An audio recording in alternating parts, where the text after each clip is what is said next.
¿Qué es la Biblia? Sesión 30. Aquí está, como siempre, las links, las conexiones y el código QR, si quieres invitar a un amigo, una amiga para la próxima sesión.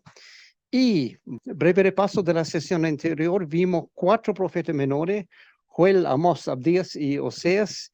Joel, para refrescar la memoria, langostas, desastre, advertencia al pueblo del juicio de Dios que viene, peticiones del pueblo que vuelva a Dios, profecías referentes al exilio, el regreso, las bendiciones venideras y los tiempos finales. Todo eso en un libro que me encanta. Joel es muy profundo y muy fácil de entender, no es tan complicado. Amós, el profeta pastor, pastor de ovejas, no pastor de congregación. Advertencia al pueblo en medio de los tiempos de prosperidad, cuando todo andaba bien y el estilo de vida no era tan bueno. Extravagancia, lujo, inmoralidad y corrupción. Y la profecía de Amos es, ese estilo de vida va a traer consecuencias. Esas consecuencias son el juicio de Dios. Abdías, libro sin capítulos, el libro que tiene solamente versículos, porque es tan corto que no vale la pena poner capítulo. Advertencia a la nación de Edom, la nación hermana a Israel. Edom, Esaú, son los dos hermanos que comenzaron y Dios está a punto de castigar a la nación. Oseas también vimos profeta actor en el sentido que tenía que actuar la profecía de una forma muy rara. Tiene que casarse con una prostituta y puso nombre profético muy complicado a sus hijos, no amado, pueblo ajeno, cosas así. Porque era tiempo tan complicado que la única forma de llamar la atención a la nación era hacer cosas drásticas. Y eso fue instrucción del Señor. Cásate con una ramera. Ponte nombre drástico a tus hijos. Pero eso fue para ilustrar también el amor de Dios por su pueblo pecador. Sesión 30, entonces, aquí vamos, los 12. Esos son los 4 que vamos a ver hoy. Y ahora no saben quiénes son. Vamos de uno. Miqueas. ¿Quién escribió Miqueas? Miqueas, él mismo. Fecha escrita, ahí está, con precisión, pero probablemente tipo 700 antes de Cristo, porque su ministerio corrió de 750 antes de Cristo a 700. Entonces se puede presumir que él lo escribió justo después de su ministerio, los años finales de su ministerio. Judá, el reino del sur, es el contexto histórico. Durante los reinados de Jotam, Acaz y Ezequías, es el periodo justo antes y después de la caída de Israel. Termina con Israel, reino del norte, de pie, y cuando termina su ministerio, Miqueas, ya no existe Israel, reino del norte. Contexto geográfico, entonces, es el mismo Judá, reino del sur. Versículo clave, Miqueas 6:8. Me encanta. Yo cuando chico, mi mamá y papá habían comprado un pequeño cosa para poner en el velador que tiene este versículo. Me encanta. Él te ha mostrado, oh mortal, lo que es bueno. ¿Y qué es lo que espera de ti el Señor? Practicar la justicia, amar la misericordia y caminar humildemente ante tu Dios.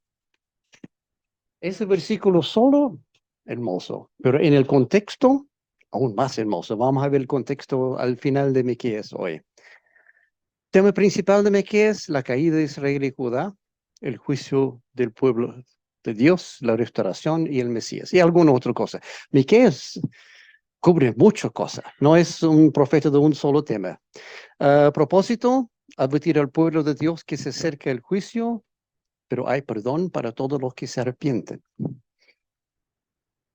Ahora, él es contemporáneo de Isaías, como también Oseas, y hay varias similitudes de estilo y idioma entre Miqueas y Isaías. Se nota que el estilo parece que era una cosa de la época, del momento. Si se acuerda de Isaías, es un poco enredado, difícil de entender. Um, Miqueas también hasta un punto. Ahora, el mensaje central del libro es muy claro. Eso no está enredado. Viene el juicio de Dios contra Israel, reino del norte, y también contra Judá, reino del sur. El Señor está tajante en eso. ¿Ustedes, Judá, piensan que están bien? Miren lo que está pasando en el norte, te va a pasar aquí también a ustedes en un par de siglos. El nombre Miqueas, ¿quién es como Dios? Y eso tiene que ver en ambos sentidos aquí en este libro. Primero, los falsos profetas dudaron. ¿Quién es Dios? ¿Quién se cree? Está bien, se puede comentar, no hay problema. Está pensando, bueno, este Dios, ¿dónde está? No, Dios no puede hacer nada. Um, pero también en el sentido, ¿quién es Dios? Porque Miguel sabe quién es Dios. Y Dios está a punto de mostrar quién es Él también. No hay nadie como Él. Y están a punto de enfrentar toda su ira. Entonces, pensaron que Dios no estaba, no existía, no, o quizás existe, pero no podría ser nada, y de repente encontraron que sí. El libro comienza con una declaración. Dios está a punto de desatar su juicio contra Israel, reino del norte. Escuchen, pueblos todos, presten atención la tierra y todo lo que hay en ella. Desde su santo templo el Señor y Dios, será testigo en contra de ustedes. Miren, ya sale el Señor de su morada, ya baja y se encamina hacia las alturas de la tierra. A su paso se derriten los montes como la cera junto al fuego. Se agrietan los valles como partidos por el agua de un torrente. Y todo esto por la transgresión de Jacob, por los pecados del pueblo de Israel. Haré pues de Samaria montones de ruinas, tierra para plantar viñas. Derramaré sus piedras al valle y pondré al descubierto sus cimientos. Samaria, para tenerlo claro, se refiere a Israel, el reino del norte, porque su ciudad capital se llama Samaria.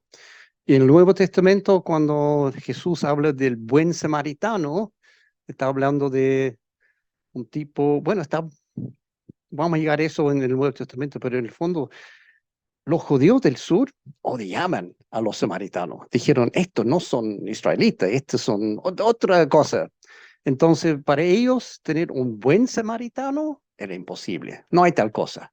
Un samaritano no puede ser bueno. Eso fue como la ironía de lo que estaba contando Jesús en su parábola del buen samaritano. Y en este momento, aquí está la advertencia a Samaria, ojo, viene el juicio.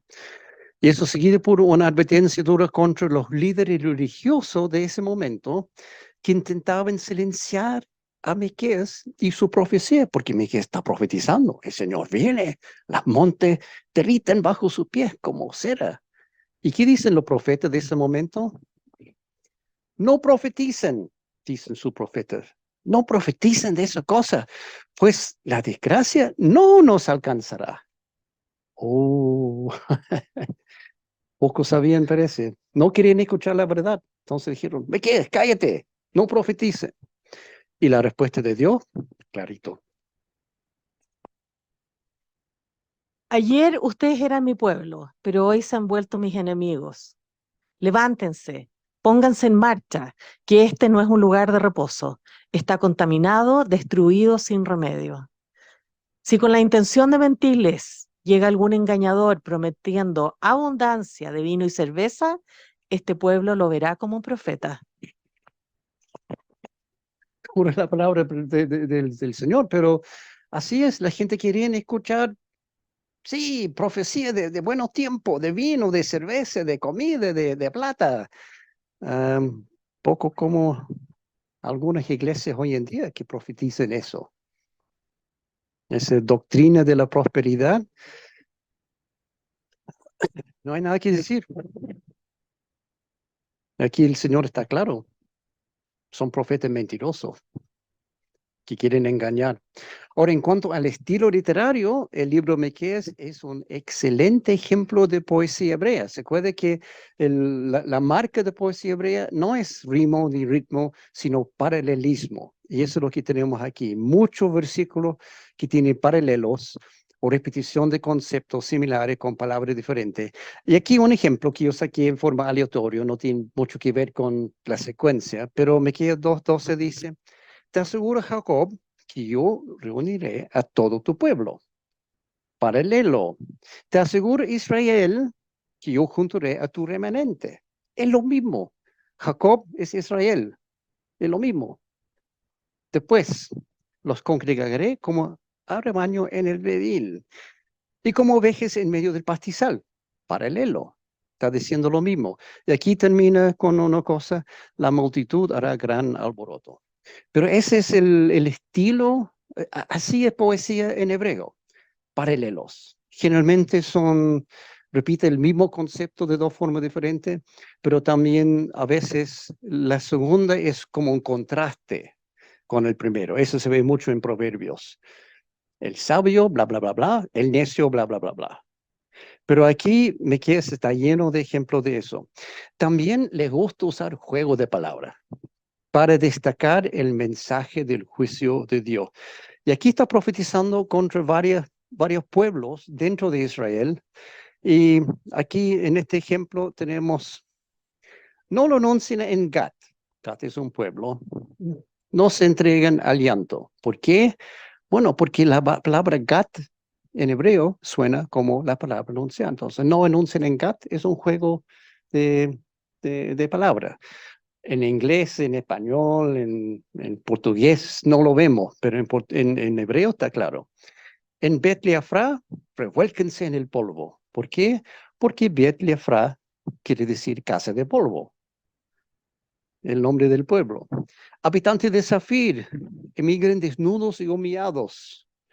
¿Por qué? Zafir quiere decir placentero. Entonces los placenteros van a salir humillados. Sigue, los habitantes de Sañán no se atreven a salir. ¿Por qué? Sañán suena como salir en hebreo.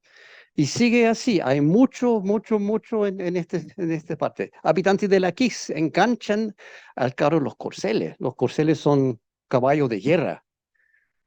Laquis es similar a la palabra para corceles en hebreo. Los edificios de la ciudad de Aksib son una trampa para los reyes de Israel. ¿Por qué? Porque Aksib suena como trampa. Habitante de Maresá, yo enviaría contra ustedes un conquistador. ¿Por qué? Maresá es casi igual a la palabra conquistador en hebreo. Entonces aquí este Miqueas tiene un don para buscar paralelos entre nombres de pueblos y nombres de juicio. Hasta Adulán irán a parar los nobles de Israel. Y este es un poco duro porque Adulán es casi igual a la palabra de ornamento o adorno. Entonces los nobles son adornos. Eso es lo que está diciendo aquí Miqueas. Ahora todo eso no vemos en español, entonces perdemos tanto por no conocer los detalles de hebreo y por eso me gusta destacar ese tipo de detalles. A veces, si tiene una Biblia de estudio, a veces abajo tienen mencionado todo esto. Cat es como anunciar y nobles es como adorno. Pero si simplemente leyendo el texto, no se nota. Bastante gráfico el lenguaje de Miqueas referente al destino de cada pueblo, porque aquí está haciendo uso de ese forma literario, sí, chistoso, sí, pero es duro. Está diciendo, ojo, todos ustedes están fritos, básicamente. Pero hay una promesa de Dios. Él va a preservar un remanente a través del exilio y los traerá de regreso a la tierra en el futuro. 4:6. En aquel día, afirma el Señor, reuniré a las ovejas lastimadas, reuniré a las exiliadas y las maltratadas por mí. Con las ovejas lastimadas formaré un remanente y con las exiliadas una nación poderosa. El Señor reinará sobre ellas en el monte Sión desde ahora y para siempre. Y tú, torre del rebaño, colina fortificada de la hija de Sión, a ti volverá tu antiguo poderío, la soberanía de la ciudad de Jerusalén. O sea, viene el juicio, van a ir presos, van a salir en exilio, pero voy a guardar un remanente. Y ese remanente va a volver y será una nación nuevamente. Y como caso de muchos de los profetas menores, hay una profecía referente a los tiempos finales. Por eso me encanta tanto los profetas menores, me encanta la escatología.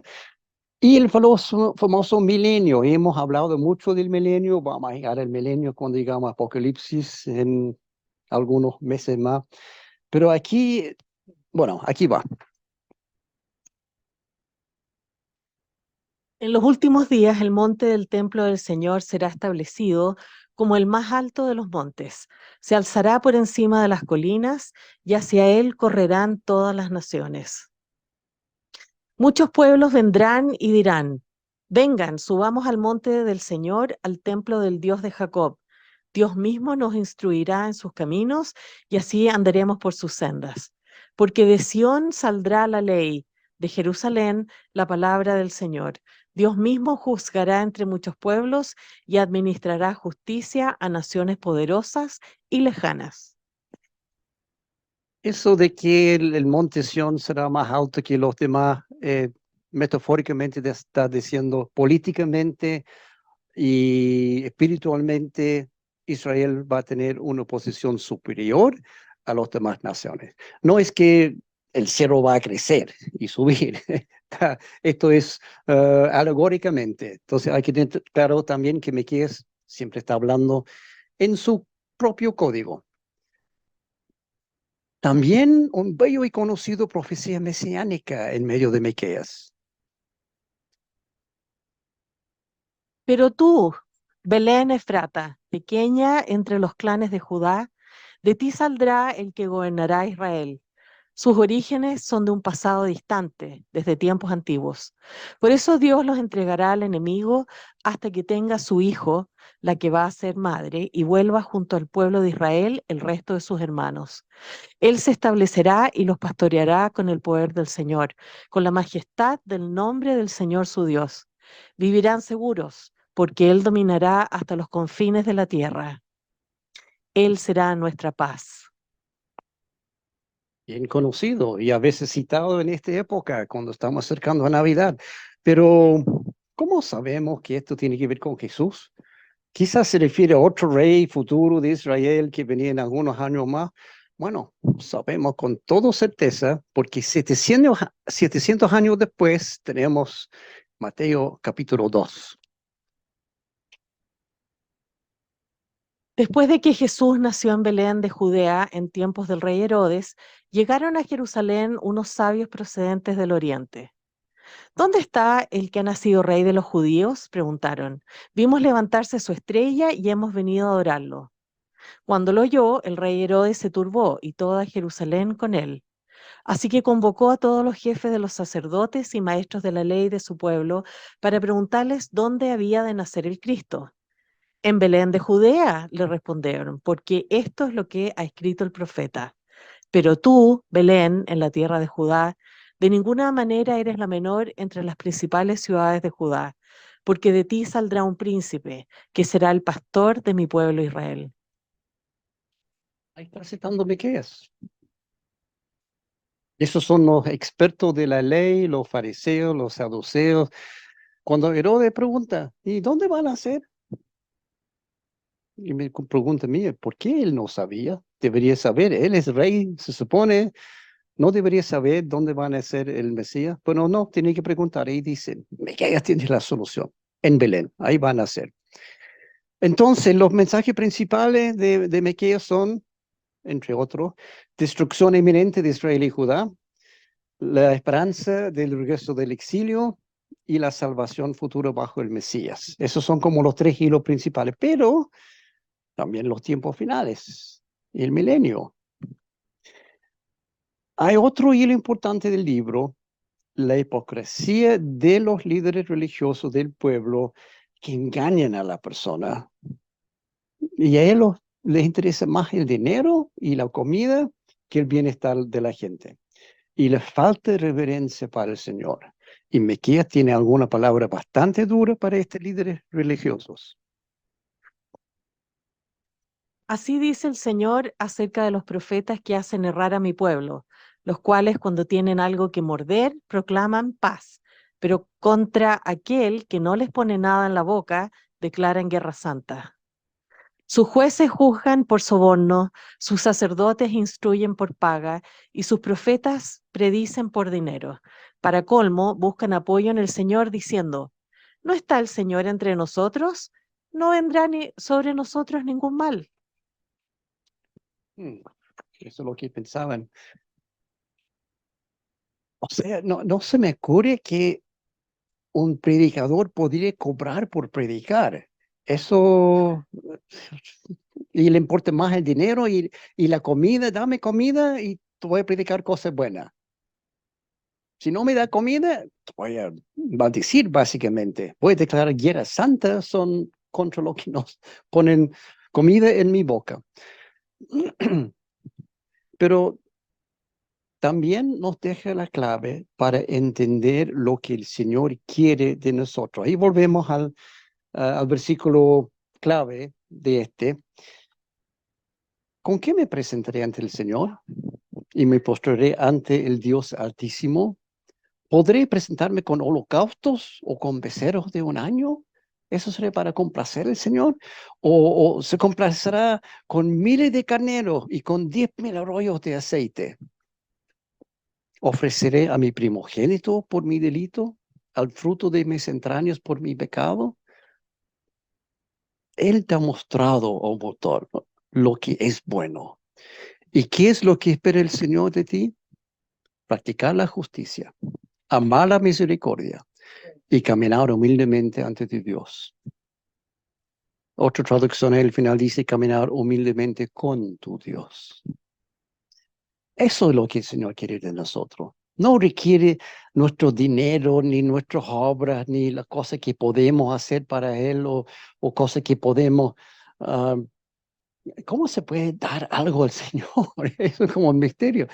Yo voy a dar eso al Señor. ¿Cómo? El Señor es dueño de todo. Tú estás dando lo que ya es de Él. Pero aquí lo que Él realmente quiere de nosotros es eso. Justicia, misericordia y caminar humildemente con Él. Eso último es gran lección para nosotros. ¿Qué puedes hacer tú para agradar a Dios? No quiere nuestro sacrificio o dinero ni rituales religiosos sin sentido. Lo que Dios realmente quiere de nosotros es nuestros corazones entregados verdaderamente a Él y que seamos dedicados a tres cosas. Practicar la justicia, amar la misericordia y caminar humildemente con Dios. Jonás. Avanzamos a otro gran profeta, otro de mis favoritos. Y yo creo que todos los profetas menores son mis favoritos. De los mayores, sin duda, Daniel, pero los menores, cada uno tiene su gracia. Entonces, el autor de Jonás, probablemente Jonás, no tenemos claro, pero presumiendo, fecha escrita, ahí está, desconocido, pero probablemente 750 antes de Cristo, ahí sale en nuestro gráfico. Contexto histórico, poco antes de la caída de Israel, Reino del Norte. ¿Por qué no pusieron otro nombre? Me carga decir eso durante el reino dividido. Israel del Norte, Judá del Sur. Bueno, ya, ok. El ministerio de Jonás fue más o menos 790, 750 antes de Cristo.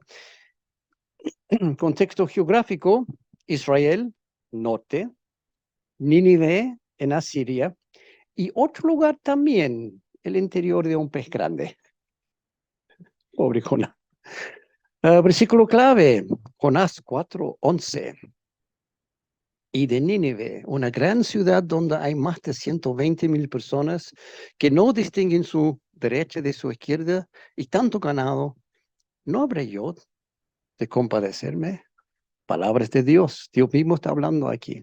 Vamos a entender qué tiene que ver eso, porque sin conocer el contexto es un poco raro el versículo clave.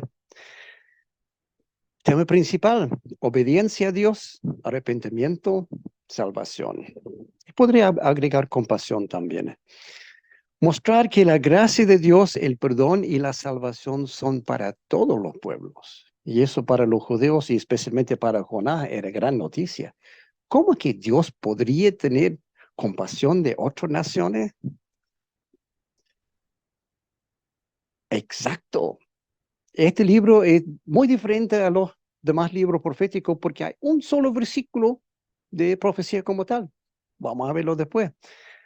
Todo el resto del libro es la narración de lo que pasó a Jonás. O sea, este libro um, cuenta la historia del profeta y no tanto de la profecía. Jonás era contemporáneo de Amós, Oseas, Eliseo, y posiblemente se conocieron, vivieron juntos en el reino del norte. También es contemporáneo de Isaías y Miqueas en Judá, el sur. El nombre Jonás significa paloma. Y uno dice, qué lindo, el pájaro de la paz y del amor y todo eso, pero no es el sentido aquí del nombre de paloma, Jonás. El carácter de un paloma es más parecido al sentido de otro profeta menor, o sea, 7:11, cuando habla de Efraín es como una paloma, torpe y sin entendimiento. Y honestamente hay mucho de eso en Jonás, torpe y sin entendimiento. Su nombre, paloma, pero no paloma de paz. El libro comienza con instrucciones claras. Aquí no se puede confundir. Dios habla a Jonás, pero la reacción de Jonás es muy curiosa. La palabra del Señor vino a Jonás, hijo de Amitai. Levántate y ve a la gran ciudad de Nínive y proclama contra ella que su maldad ha llegado hasta mi presencia. Pero Jonás huyó del Señor y se dirigió a Tarsis. Bajó a Jope, donde encontró un barco que zarpaba rumbo a Tarsis. Pagó su pasaje y se embarcó con los que iban a esa ciudad, huyendo así del Señor. Yendo del Señor, suerte con eso. ¿Por qué no obedeció a las instrucciones de Dios? Es profeta. Y Dios dice, anda, profetiza. Y lo que él hace es buscar un barco. ¿Por qué trató de huir del Señor? Bueno, para entenderlo, hay que conocer algo del contexto histórico, geográfico y político de la época. Porque Dios había enviado a Jonás a Nínive, pero Nínive no es parte de Israel, es ciudad capital de Asiria. Y Asiria es el enemigo mortal absoluto de Israel desde hace mucho tiempo. Asiria siempre está atacando a Israel, siempre está tomando personas, tomando muchas cosas, ganado, cosecha y matando personas. Entonces, Israel y Asiria son enemigos. Es una nación conocida por su crueldad. No solamente matan, sino torturan. Entonces, al parecer, Jonás no quiso advertir a su enemigo referente a la destrucción. Dios dice, voy a destruir esa ciudad. Y Jonás no quiere, no quiere advertir porque él tema que quizás será, si él va, quizás se van a arrepentir. Entonces él parte en otra dirección. En el fondo, Jonás quiere que Dios destruya Nínive. Él quiere evitar que el mensaje llegue, la advertencia. Entonces, curiosamente, distinto a otro profeta, Jonás no teme que podría fracasar en su misión, teme tener éxito. Curioso que un profeta puede temer que va a tener éxito. Entonces, vamos a ver dónde está Nínive. Al lado del río Tigris, unos 750 kilómetros al nororiente del pueblo natal de Jonás, que se llama Gat-Hefer, en el centro de Asiria. Ahí tiene un mapa para mostrar dónde está Jonás y dónde está Nínive. Entonces el Señor dice, Jonás, tú estás aquí, parte acá a Nínive y advierte que estoy a punto de destruir. Entonces, achicando un poco la escala para tener más espacio en la pantalla. Aquí está Jonás, aquí está Nínive. ¿Y qué tiene que ver eso? Bueno, en lugar de obedecer a Dios y viajar hacia el nororiente, Jonás partió rumbo a Tarsis. Pregunta, ¿dónde está Tarsis? Ahí está Tarsis. Lejos. O sea, lo más lejos posible. Casi al final del mundo conocido, porque en ese tiempo, aquí está el límite. Aquí, por este lado, no hay más, hay mar. Ellos no conocían nada de las Américas, era océano nomás. Entonces aquí Jonás está corriendo al fin del mundo para escapar. Ay, pobrecito. Obviamente Dios no estaba muy contento con Jonás y mandó una tormenta para molestar el barco donde estaba él. Pero el Señor lanzó sobre el mar un fuerte viento y se desencadenó una tormenta tan violenta que el barco amenazaba con hacerse pedazos.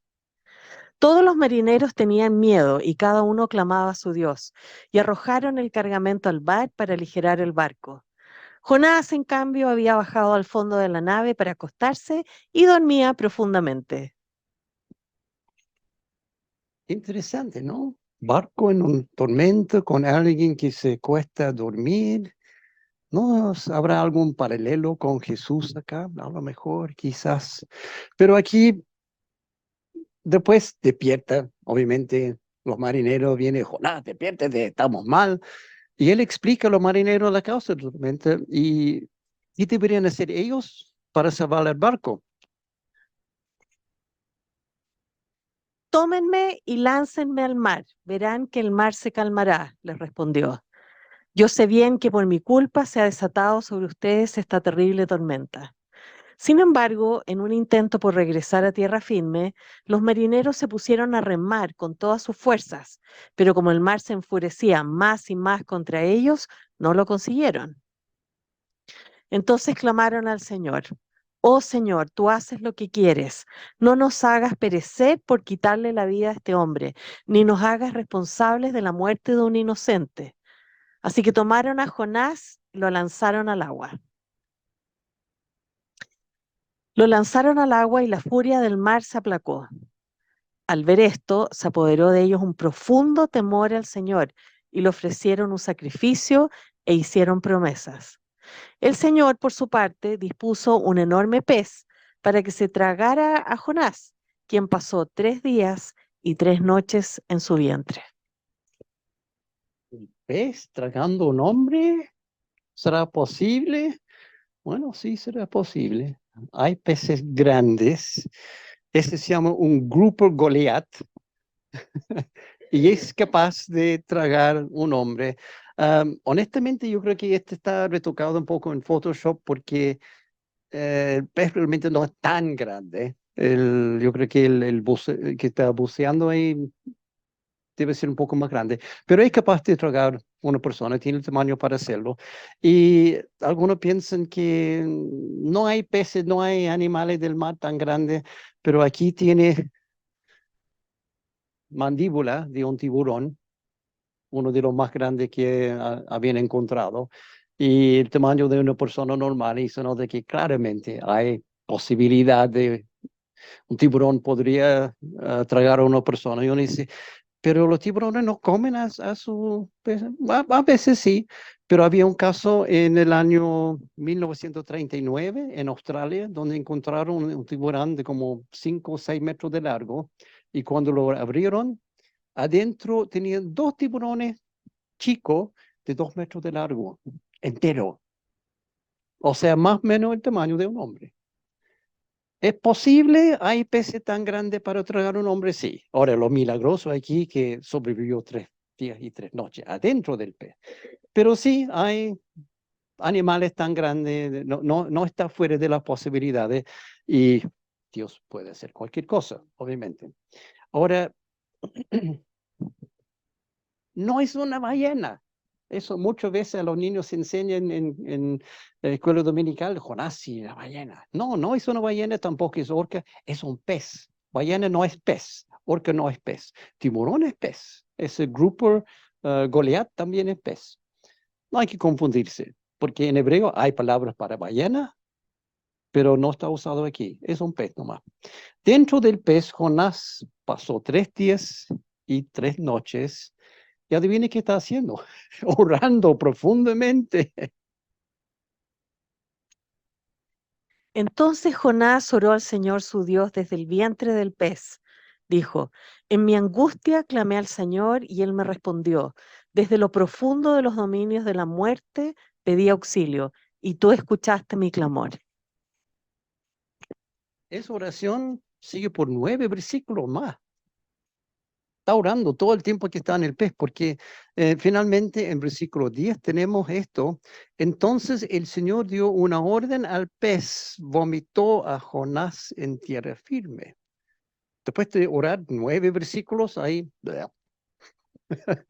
ahí sale Jonás a la playa. Y de inmediato, Dios llama a Jonás nuevamente. No hay descanso, no dice, oye, ya, está bien, cálmese, toma un par de semanas de vacaciones, Jonás. No, inmediatamente. Y curiosamente, no sé por qué, pero Jonás es un poco más obediente ahora. Jonás 3, 1 al 3, la palabra del Señor vino por segunda vez a Jonás. Levántate y ve a la gran ciudad de Nínive y proclámale el mensaje que te voy a dar. Jonás se levantó y se caminó a Nínive rápidamente. Yo creo que no quería encontrarse con más peces. Entonces, ahora sí se va y se tiene que entregar el mensaje a Nínive. Ahora, curiosamente, el nombre, esto es lo más raro, Nínive, el nombre originalmente era Ninua, que quiere decir lugar de muchos peces. Y el símbolo para escribir el nombre de la ciudad en alfabeto cuneiforme era una combinación de los símbolos para serpiente de agua y pez grande. Es el nombre de la ciudad. Dios no hace la cosa por coincidencia. Los habitantes de Nínive adoraban a varios dioses, pero uno de los 3 más importantes es Ea o Enki, tiene 2 nombres, que tiene una forma muy interesante. Mitad hombre, mitad pez. Uno de sus dioses principales es un hombre dentro de un pez. Muy curioso. Ahí tiene uno un poco más claro. Eso creo que está sacado de las ruinas de Nínive que vamos a ver después. Ahí está el hombre o mitad hombre, mitad pez y encerrado con agua. Aquí eso se supone es agua y son los peces en el agua. Muy curioso todo esto. Entonces, curiosamente, este Dios siempre está asociado con ¿qué? Una paloma. ¿Se acuerdan de lo que quiere decir el nombre de Jonás? Paloma. Todo está interconectado. El Señor no hace las cosas aleatoriamente. Todo tiene un supósito. Entonces, imagínense, llega Jonás al pueblo y cuenta la historia. Yo fui tragado por un pez. Mi nombre es Paloma y yo fui encerrado bajo el agua. Es el símbolo de la ciudad. Entonces sí lo van a tomar en cuenta. Este profeta, mitad hombre, mitad pez que llega a la ciudad y su nombre es Paloma, lo van a tomar en cuenta, obvio. El Señor no hace las cosas por sí nomás. Esto es una parte que vamos a ver, tiene más con el próximo profeta. En la mitología de Asiria, la hija de Enki, este hombre mitad pez, mitad hombre, se llama Istar o Astoré o Asera. Hemos escuchado varias veces que fue problema grande para Israel. Era diosa de la fertilidad, la sensualidad, la lujuria y también de la prostitución. O sea, similar a Venus en mitología griega. Ishtar, Astoré, Aserá. Tiene varios nombres, pero la misma diosa. Mucho de este simbolismo fue adoptado después por otro pueblo que se llama Babilonia. Adoptaron los mismos dioses, incluyendo a Enki no tanto, pero sí a Astoré, a Será, Ishtar. Ok, ahora viene el único versículo de profecía. ¿Se acuerda que yo dije este libro raro? Porque en todo el libro hay un solo versículo de profecía. Bueno, aquí está, Jonás 3:4. Jonás entró en la ciudad y lo recorrió todo un día mientras proclamaba, dentro de 40 días Nínive será destruida. Esa es la profecía, completo, no hay más. Pero muy diferente al caso de Israel y sus profetas, el pueblo de Nínive escucha. ¿Se acuerda tanto profeta que el Señor había enviado a Israel y a Judá y no pasó nada? Pero aquí llega el hombre, mitad pez, paloma, y dice eso, y es el resultado. Y los ninivitas creyeron a Dios, proclamaron ayuno y desde el mayor hasta el menor se vistieron con ropa áspera en señal de arrepentimiento. Cuando el rey de Nínive se enteró del mensaje, se levantó de su trono, se quitó su manto real, se vistió con ropa áspera y se sentó sobre ceniza. Luego mandó que se pregonara en Nínive por decreto del rey y de su corte. Ninguna persona o animal, ni ovejas ni vacas, probará alimento alguno, ni tampoco pastará ni beberá agua. Personas y animales vestirán telas ásperas y clamarán a Dios con todas sus fuerzas. Ordena asimismo que cada uno se convierta de su mal camino y de sus hechos violentos. Quién sabe, tal vez Dios cambie de parecer y aplaque el ardor de su ira y no perezcamos. Al ver Dios lo que hicieron, es decir, que habían abandonado su mal camino, cambió de parecer y no llevó a cabo la destrucción que había anunciado. Eso se llama arrepentimiento de verdad. Realmente el pueblo con todo corazón se arrepintió. Ayuno, oración, un cambio completo en el rumbo. El rey dijo, tiene que cambiar su mal camino, ellos lo hicieron. Tiene que ayunar, lo hicieron. Oraron. Es curioso que este pueblo, nada que ver con Israel, entendió lo que es el ayuno, el arrepentimiento real, mientras que Israel, el pueblo de Dios que tenía su palabra, tenía su profeta, tenía sacerdote, que tenía el templo, nunca logró entenderlo hasta que experimentaron el castigo de Dios. Aquí con el mero amenaza de un castigo, todo el pueblo se arrepiente. Este es el sermón más exitoso de toda la historia. Un sermón de 7 palabras. Dentro de 40 días, Nínive será destruida. 7 palabras. En un día, dice, no fue semana ni meses, un día que él recorrió la ciudad, más de 120,000 personas se arrepintieron, ayunaron, creyeron y clamaron a Dios. Es sin duda el predicador de mayor éxito de todos los tiempos. Un sermón de 7 palabras y 120,000 personas se convierten. Yo creo que hoy en día toma 120,000 sermones para convertir 7 personas. Pero a pesar de su gran éxito, uno piensa que Jonás, Señor, gracias. Se arrepintieron, ¿no? Se enoja con Dios por no haber destruido la ciudad. Es lo que él quería. Pero esto disgustó mucho a Jonás y lo hizo enfurecer. Así que oró al Señor de esta manera. Oh Señor, ¿no era esto lo que yo decía cuando todavía estaba en mi tierra? Por eso me anticipé a huir a Tarsis, pues bien sabía que tú eres un Dios misericordioso y compasivo, lento para la ira y lleno de amor, que cambias de parecer y no destruyes. Así que ahora, Señor, te suplico que me quites la vida. Prefiero morir que seguir viviendo. Este paloma torpe y sin entendimiento, Señor, yo sabía, por eso yo fui huyendo, porque sabía que tú ibas a salvar la ciudad. Entonces ahora, Señor, mátame a mí.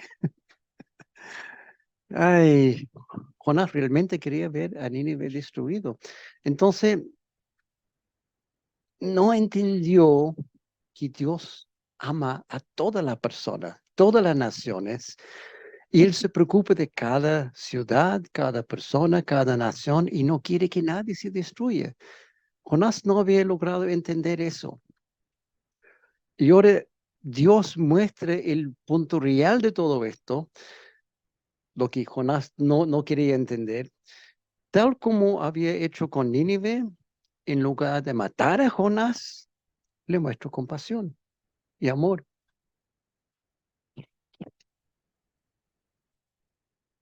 ¿Tienes razón de enfurecerte tanto? Respondió el Señor. Jonás salió y se sentó al este de la ciudad. Ahí hizo un cobertizo y se sentó bajo su sombra para ver qué iba a suceder con la ciudad. Para aliviarlo de su malestar, Dios el Señor dispuso una planta, la cual creció hasta cubrirle a Jonás la cabeza con su sombra. Jonás se alegró muchísimo por la planta. Compasión tiene el Señor. Hasta para un profeta que se enoja por haber tenido éxito. Y aún así, Jonás no quiere entender. Es duro, duro, duro este Jonás. Sale de la ciudad, se siente y mira. Ya, Señor, ¿destruye la ciudad o me matas a mí? Y está sentado ahí, mirando, esperando. A lo mejor Dios todavía puede destruir la ciudad. Paloma, torpe y sin entendimiento. Y al final Dios tiene que enfrentar a Jonás. Y deje bien claro quién está en control. Y también dejar bien claro cuál es el propósito real de toda esta historia. No tiene que ver con peces, ni con agua, ni con barcos, ni huir del Señor. Sí, algo de eso tiene, pero el propósito real es más profundo aquí. Pero al amanecer del día siguiente, Dios dispuso que un gusano la hiriera y la planta se marchitó. Al salir el sol, Dios dispuso un abrasador viento del este. Además, el sol hería a Jonás en la cabeza, de modo que éste desfallecía. Con deseos de morirse, exclamó, prefiero morir que seguir viviendo. Pero Dios dijo a Jonás, ¿tienes razón de enfurecerte tanto por la planta? Claro que la tengo, respondió, me muero de rabia. El Señor dijo, tú te compadeces de una planta que sin ningún esfuerzo de tu parte creció en una noche y en la otra pereció. Y de Nínive, una gran ciudad donde hay más de 120.000 personas que no distinguen su derecho de su izquierda y tanto ganado, ¿no habría yo de compadecerme? Así termina el libro de Jonás, es el último versículo. Y uno llega a eso y dice, oye, ¿y qué pasó? ¿Dónde está el resto de la historia? Bueno, este es el resto de la historia. Es el punto central.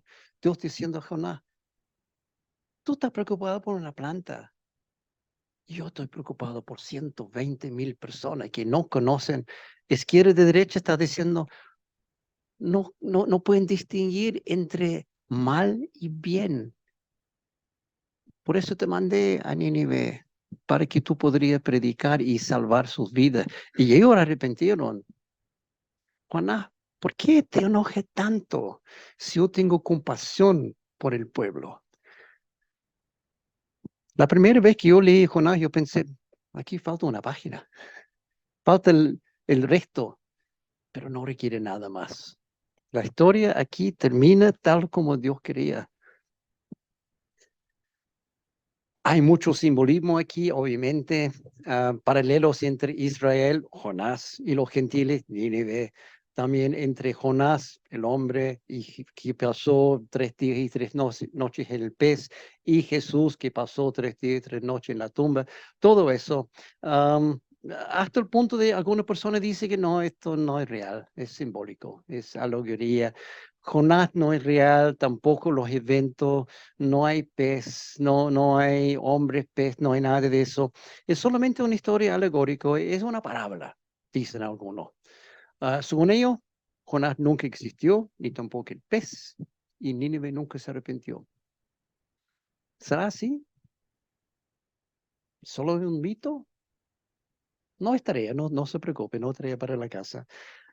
Aquí tienes una foto de un edificio que se llama Nebi Yunus, Mosul, Irak, ciudad, no sé si es capital de Irak o Mosul, o uno de los pueblos grandes, pero Nebi Yunus, ese edificio grande que hay adentro, la tumba de Jonás. los musulmanes les encanta Nebi Yunus porque ellos también creen en Jonás, creen en toda esta historia, están totalmente de acuerdo. Los cristianos, los judíos, o sea, este es un lugar importante. Ahí está el edificio de Nebi Yunus, muy bonito, bien cuidado, hasta que 2014, ISIS, terroristas, pusieron dinamita por todos lados y lo destruyeron por completo. ¿Por qué? Porque para ellos uno no puede adorar a nada, no puede tener ningún ídolo, y para ellos el edificio era un ídolo porque ellos fueron todos a adorar. Destruyeron todo. O sea, no sabemos si eso realmente era la tumba de Jonás. Quizás sí, quizás no, quién sabe. Pero lo que sí sabemos es Mateo 12, 38 al 41. Algunos de los fariseos y de los maestros de la ley dijeron a Jesús: Maestro, queremos ver alguna señal milagrosa de parte tuya. Jesús contestó: Esta generación malvada y adúltera pide una señal milagrosa, pero no se le dará más señal que la del profeta Jonás. Porque así como Jonás estuvo 3 días y 3 noches en el vientre de un enorme pez, también 3 días y 3 noches estará el Hijo del Hombre en el corazón de la tierra.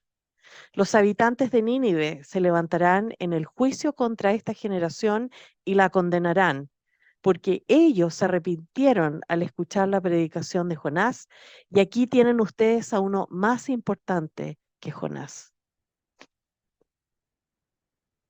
Clarito está.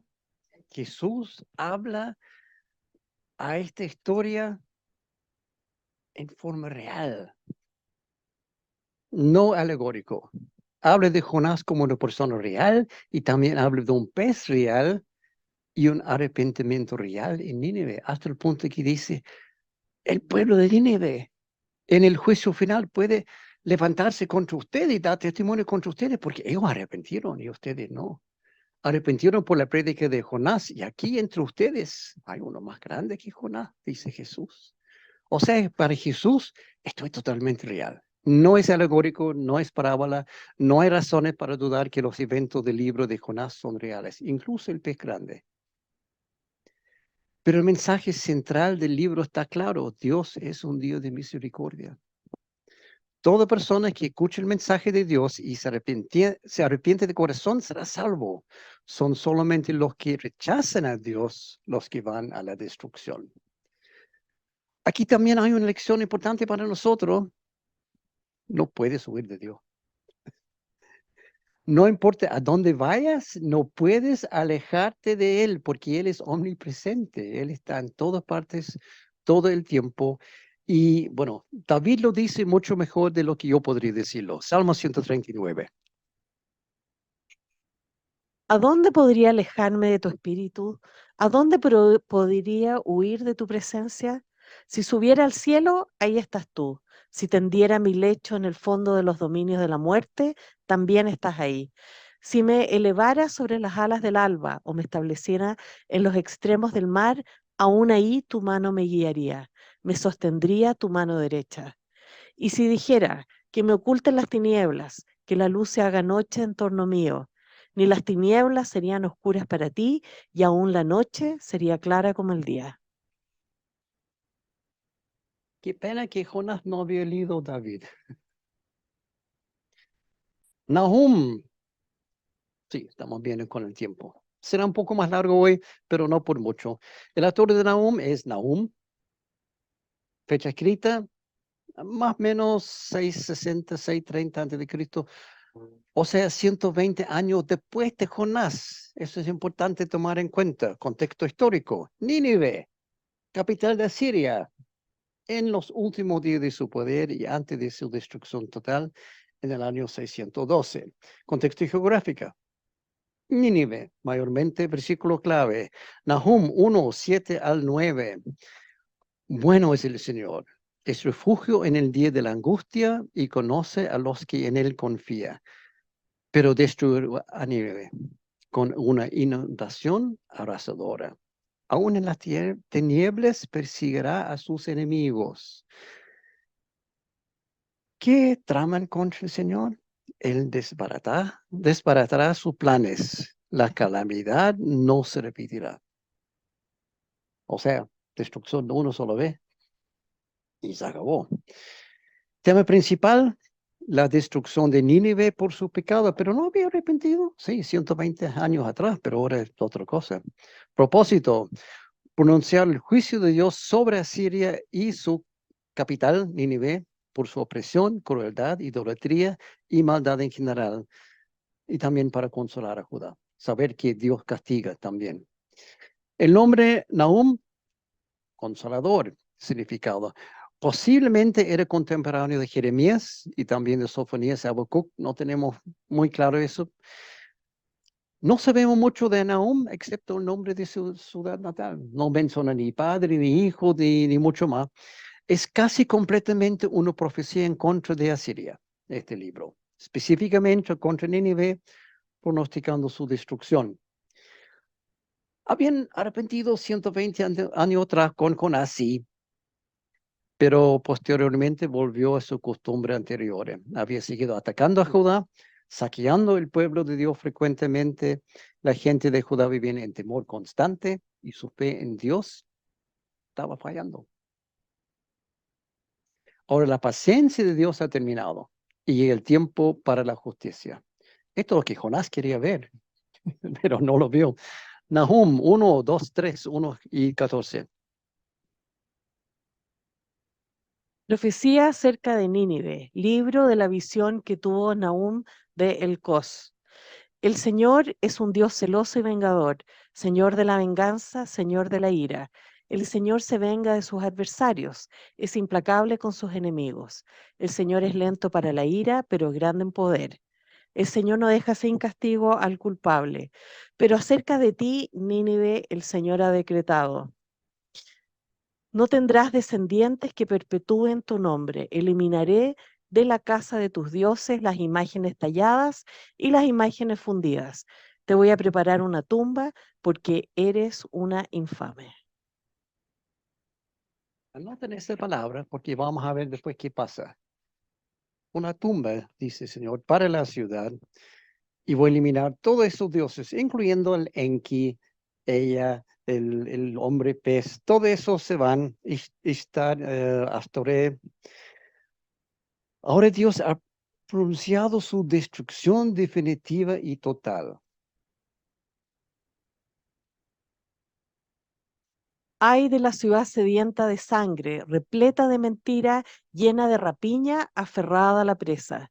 Se oye el chasquido de los látigos, el estrépito de las ruedas, el galopar de los caballos, el chirrido de los carros, la carga de la caballería, el fulgor de las espadas, el centellar de las lanzas. Son muchos los muertos, los cuerpos amontonados, los cadáveres por doquier con los que todos tropiezan. Todo por el deseo desenfrenado de una prostituta seductora, maestra en hechicerías. Esclavizó naciones con su prostitución y pueblos con su brujería. Aclaración, esta no es una prostituta humana, es Aserá, Ishtar, la misma que vimos anteriormente en Jonás. Eso se refiere aquí. En la mitología de Asiria, la hija de Enki, Dios mitad hombre y mitad pez, es Ishtar Astoré Aserá. Diosa de la fertilidad, sensualidad, lujuria y de la prostitución. Aquí el Señor diciendo, ¿tú esa diosa? Se acabó. Versículo 7 se refiere a la religión repugnante de Asiria, que ya había sido adoptado también en Israel. ¿En qué sentido repugnante? Porque tenía prostitutas en sus templos. Parte de su adoración era eso, prostitución religiosa, no entiendo. Es una profecía en contra de la religión de Asiria y de su dios Asera, Ishtar, Astoré. La profecía continúa, Nahum 3, 5, 7, 11. Aquí estoy contra ti, afirma el Señor de los ejércitos. Te levantaré la falda hasta la cara para que las naciones vean tu desnudez y los reinos descubran tus vergüenzas. Arrojaré sobre ti inmundicias, te trataré con desprecio y haré de ti un espectáculo. Todos los que te vean huirán de ti y dirán, Nínive ha sido devastada. ¿Quién hará duelo por ella? ¿Dónde hallaré quien la consuele? También tú, Nínive, te embriagarás y se embotarán tus sentidos. También tú, por causa del enemigo, tendrás que buscar refugio. Mala traducción, en parte. Estamos leyendo aquí de la NBI, que en algunas partes del Antiguo Testamento tiene mala traducción, y este es un ejemplo acá. Dice aquí en la NBI, también tú, NBI, te embriagarás y se embotarán tus sentidos. No, nada que ver, eso no es lo que dice el hebreo original. Ah, la Biblia de las Américas lo tiene mejor. Serás encerrada. La Reina Valera contemporánea, serás oculta.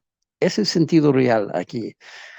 Mucho mejor, la palabra en hebreo es escondida, o tapado, encubierto, ocultado, secreto. Eso es lo que el Señor está diciendo. Nínive va a estar escondida, oculta. En el año 612 a.C., Nínive fue destruido completamente por Babilonia, conjunto con los medos, los dos, sin dejar rastros, hasta el punto que se olvidó totalmente de su existencia, fue borrado de la faz de la tierra. La destrucción fue tal que los historiadores llegaron a cuestionar si alguna vez había existido tal ciudad porque no encontraron rastro de Nínive. Y pensaron, estas narraciones bíblicas son cuentos de hadas, bonitos, sí, pero no hay evidencia. La ciudad fue literalmente escondida debajo de la tierra. El Señor dijo, va a tener tumba. Pasaron más de 2400 años hasta 1845 y los arqueólogos finalmente descubrieron las ruinas de Nínive. Eso es lo que queda. Montones de polvo. Eso es todo lo que queda de Nínive. Habían obviamente excavado algo. Aquí tiene, por ejemplo, parte de una de las puertas principales de la ciudad. Pura tierra y algunas rocas. Eso es Nínive. Y bueno, esa es parte de la excavación. ¿Y qué había dicho el Señor? Cuerpos aplastados, amontonados, cuerpo sobre cuerpo.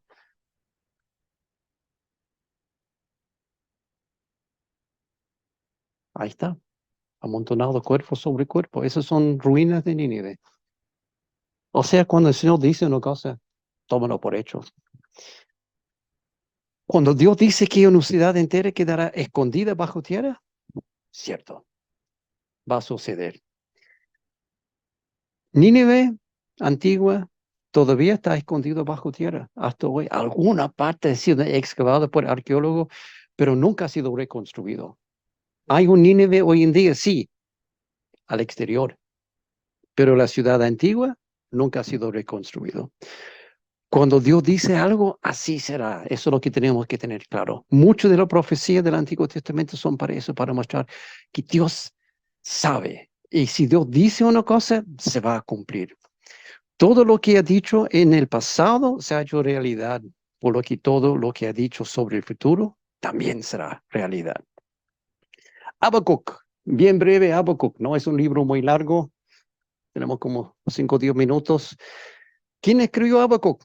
Habacuc, fecha escrita 605 a.C., ahí tenemos una fecha más precisa.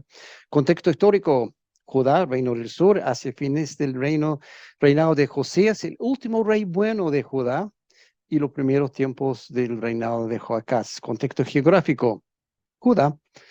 Versículo clave, Habacuc 3:2. Señor, he sabido de tu fama, temblo delante de tus obras, Señor. Repítelas en nuestros días, dales a conocer en nuestro tiempo, en tu ira, ten presente tu misericordia. No tiene mucho sentido verlo así, pero lo vamos a ver en el contexto para entenderlo. Tema principal, la soberanía de Dios. Dios es soberano.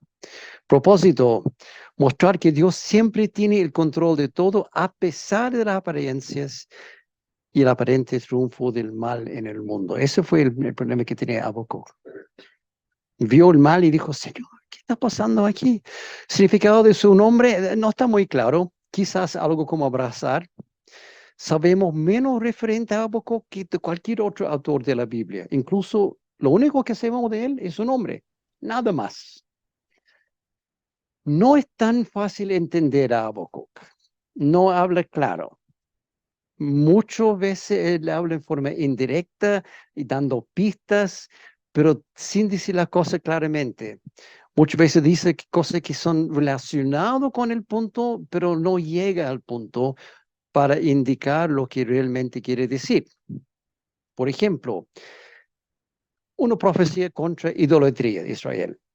Claro, idolatría es mal. Israel está mal con eso.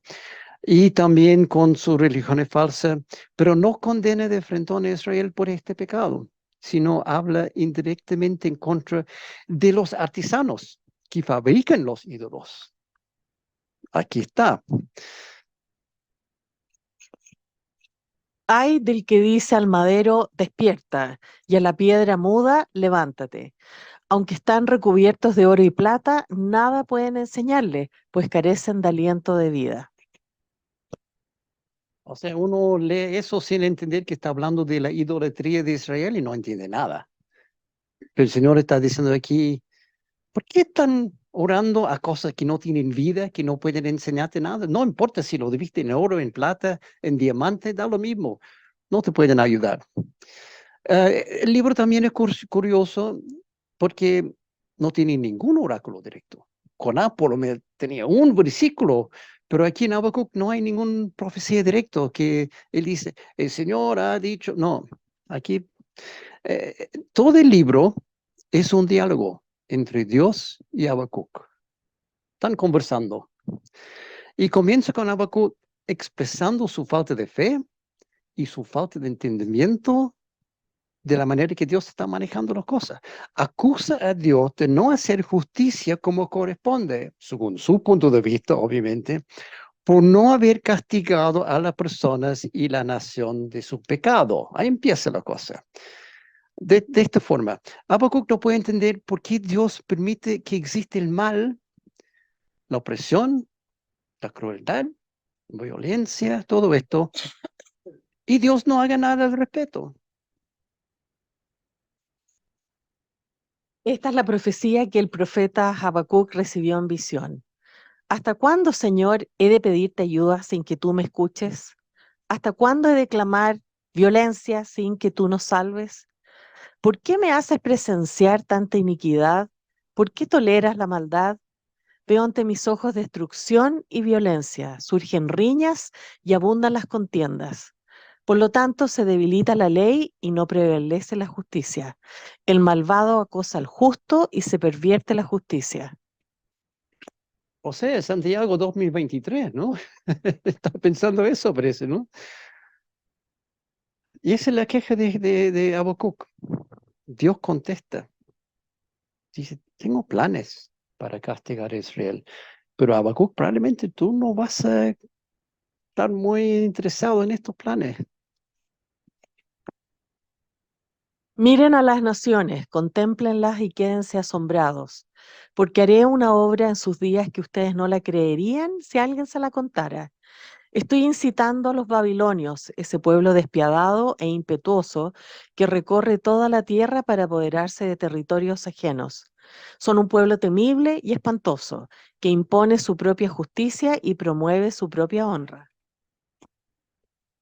Habacuc entendió el indirecto. Dios te está diciendo, Babilonia viene a atacar a Israel. Ahí está el castigo.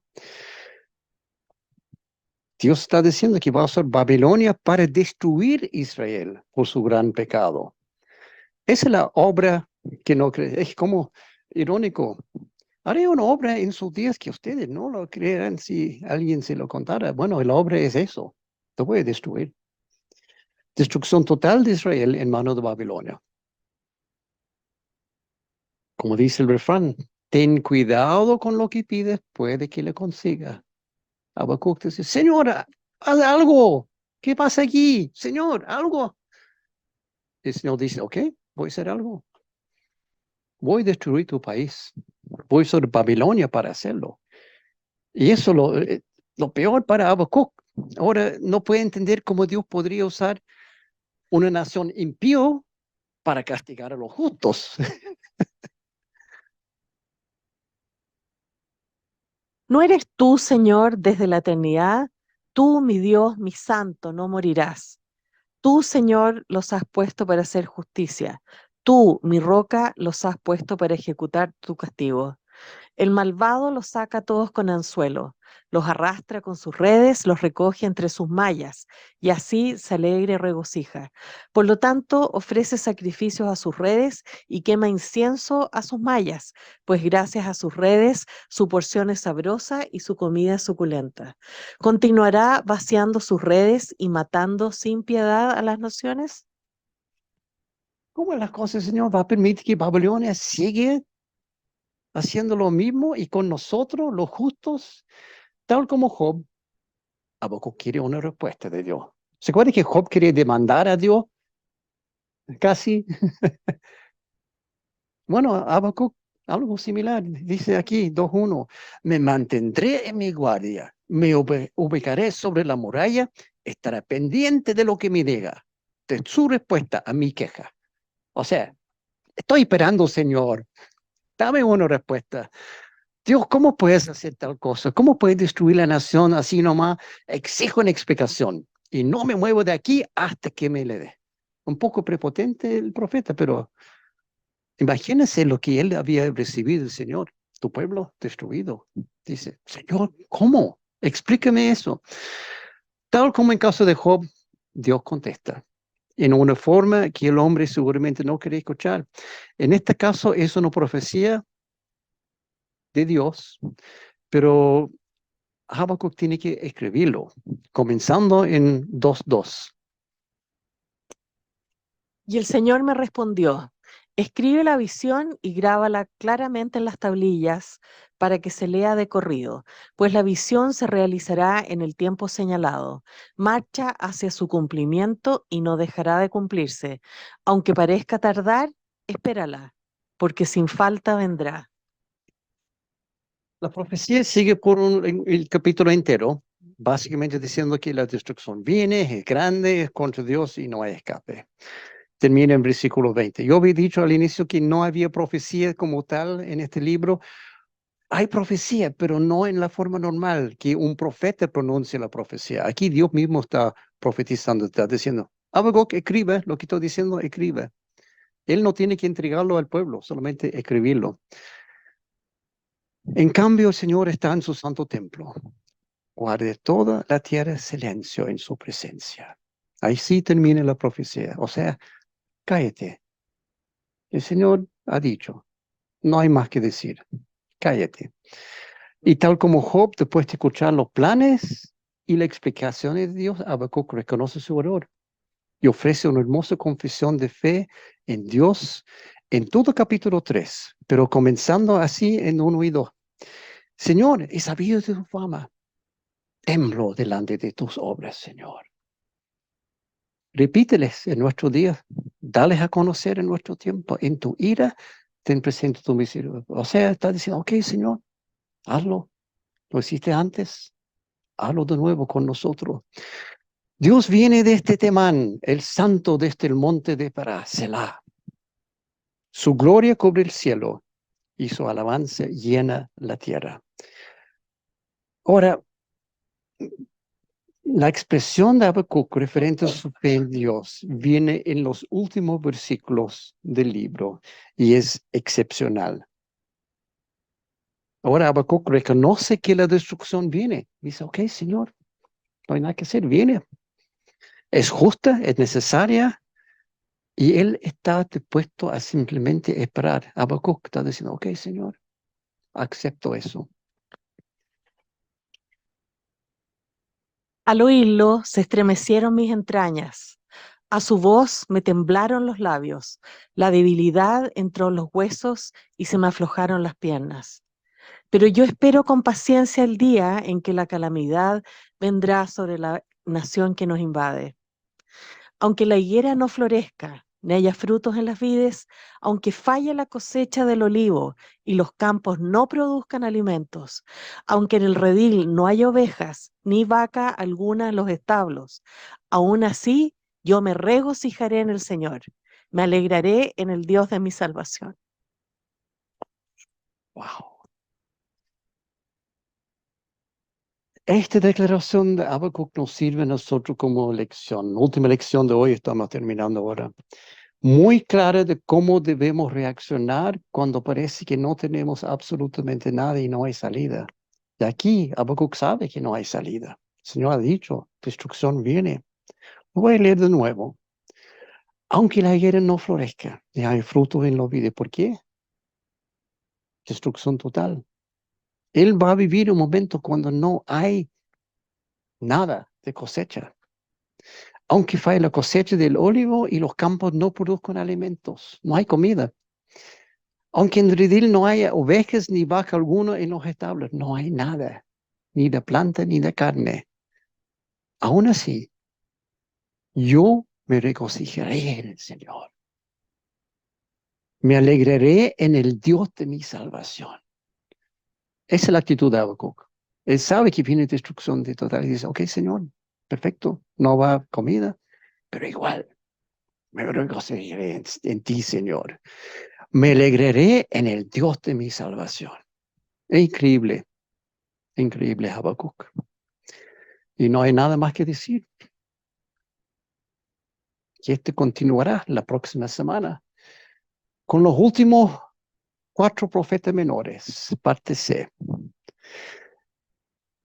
Wow, Habacuc.